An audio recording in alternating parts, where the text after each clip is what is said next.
ചെക്കൻ അങ്ങനെ പനിയൊക്കെ മാറിയത് ഉഷാറായിട്ട് വന്നിട്ടുണ്ട് കേട്ടോ. ഇതിനിടയ്ക്ക് അവന്റെ പേര് വിളി കഴിഞ്ഞിട്ടുണ്ടായിരുന്നു. പേര് നൗസിൽവേദ് എന്നാണ് കേട്ടോ.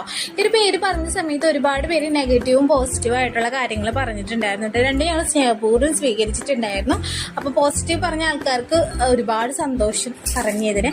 നെഗറ്റീവ് പറഞ്ഞ ആൾക്കാരുടെ അടുത്തെങ്കിൽ ഒന്നേ പറയാനുള്ളൂ, നമുക്ക് ഇഷ്ടപ്പെട്ട പേരല്ലേ നമ്മുടെ കുട്ടിക്ക് ഇടാൻ പറ്റുള്ളൂ. അല്ലെങ്കിൽ നമുക്ക് ഇഷ്ടപ്പെട്ട പേര് അപ്പുറത്തെ വീട്ടിലെ ചേട്ടൻ്റെ കുട്ടിക്ക് പോയിട്ട് ഇടാൻ പറ്റില്ലല്ലോ. അപ്പോൾ നെഗറ്റീവിൽ കുറേ പേര് പറഞ്ഞിട്ടുണ്ടായിരുന്നത് ഈ ഒരു പേരിനൊരു മുസ്ലിം ടച്ച് ഉണ്ടെന്നാണ്. അപ്പോൾ എനിക്ക് അവരോട് പറയാനുള്ള കാര്യം എന്താ വെച്ചാൽ, നമ്മളുടെ രാജ്യം ഇന്ത്യയല്ലേ, നമ്മളെ ഇന്ത്യക്കാർക്ക് എന്ത് മതം എന്ത് ജാതി അങ്ങനെയാണ് എനിക്ക് പറയാനുള്ളത് കേട്ടോ. അപ്പോൾ നമുക്ക് ഇഷ്ടപ്പെട്ടു പേര്. അപ്പം നിങ്ങൾക്ക് പേരിനെ ഇഷ്ടപ്പെട്ടോ, പേരിൻ്റെ പറ്റിയുള്ള അഭിപ്രായങ്ങൾ കമൻറ്റ് ചെയ്യാൻ പറ്റുന്നവർ കമൻറ്റ് ചെയ്തോളൂ. അപ്പോൾ ചാനലിൽ ഇന്ന് റെഗുലറായിട്ട് വീഡിയോ ഇടണം എന്നാണ് എൻ്റെ ആഗ്രഹം. നടക്കില്ലെന്നറിയില്ല, കാരണം നമ്മുടെ ലൈഫിലുണ്ടാകുന്ന സിറ്റുവേഷൻസ് നമുക്കറിയില്ലല്ലോ. അപ്പോൾ അടുത്ത വീഡിയോയിൽ കാണുന്നവരെ ബൈ.